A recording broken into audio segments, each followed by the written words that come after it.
the tyrant of Blackwood High, the man with the iron cane. In the heart of Nairobi, where the scent of roasted maize mixed with the exhaust of potatoes, stood Blackwood High, a school known for its strict discipline and terrifying headmaster, Mr. Matata. He was no ordinary teacher. Rumors whispered through the corridors that he had once been a soldier, hardened by war. Others said he was cursed, that he had made a deal with dark spirits to gain control over students' minds. Whatever the truth, one thing was certain. Everyone feared him. His presence alone was enough to silence a classroom. His sharp eyes scanned every student like a predator looking for weakness. And in his hand, always, was the iron cane, a long black rod that never left his side. At Blackwood High were legendary. A forgotten book meant standing outside under the hot sun for hours.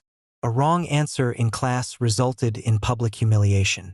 And for those who truly defied him, the iron cane would find them in his office, where no one dared to speak of what happened behind the closed door. But something was different this year. A new student had arrived. His name was Jabari, and unlike the others, he did not fear Mr. Matata. The first strike. From the very first day, Jabari sensed that something was wrong at Blackwood High. The students avoided eye contact, their shoulders hunched as they moved like shadows through the halls. No one laughed. No one whispered secrets between classes. The school felt more like a prison. He never leaves the school grounds. No one knows where he goes at night. The iron cane is not normal. It never breaks, never wears out. It's like it has a life of its own.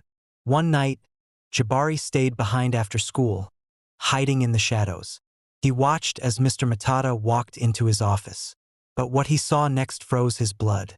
Mr. Matata spoke to the cane, not in a whisper, but in a deep, guttural voice, a language Jabari had never heard before. The cane glowed faintly, pulsing like it was alive then. Something in the room moved. Jabari turned and ran. The cursed headmaster the next day. The students whispered about strange shadows seen in the hallways, books falling from shelves on their own, cold winds that slithered through classrooms. Even though the windows were closed, was different too. His skin looked darker, almost ashen. His voice had an unnatural echo, and his punishments became worse. Jabari knew he had uncovered something dangerous. The iron cane wasn't just a weapon, it was a curse. Digging deeper, he learned of an old legend. Decades ago, a man had come to Blackwood High, promising the headmaster unlimited power in exchange for a sacrifice. No one knew what that sacrifice was, only that after the deal was made, the old headmaster vanished, and Mr. Matata appeared. The iron cane was his secret, fed off pain, off fear, off suffering. As long as students trembled before him, he would never grow old, never grow weak. But what if the fear stopped? Jabari gathered the students in secret. He has power because we give it to him, he told them. If we stand together, he can't hurt us. But breaking years of fear wasn't easy. Then the moment came. A young girl, barely 10, had dropped her notebook in class. Mr. Matata loomed over her, raising the cane. The room held its breath. Jabari stood up. No, gasped. Shock. No one had ever defied him openly. Mr. Matata turned, his eyes burning like coals. What did you say? Jabari stepped forward. We're not afraid anymore. One by one, the students rose from their seats. The air shifted.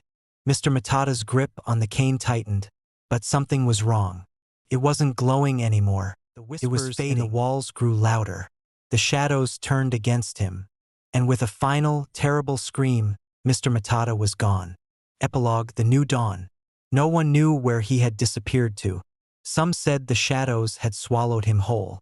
Others believed the spirits of the past had finally taken their revenge. The iron cane was never found. Blackwood High changed. Teachers no longer ruled through fear. Students walked the halls with laughter and freedom. As for Jabari, he remained a legend, the boy who had broken the curse. And yet, on stormy nights, when the school grew quiet, some swore they still heard it. The faint, ghostly sound. The dragging of an iron cane on the floor.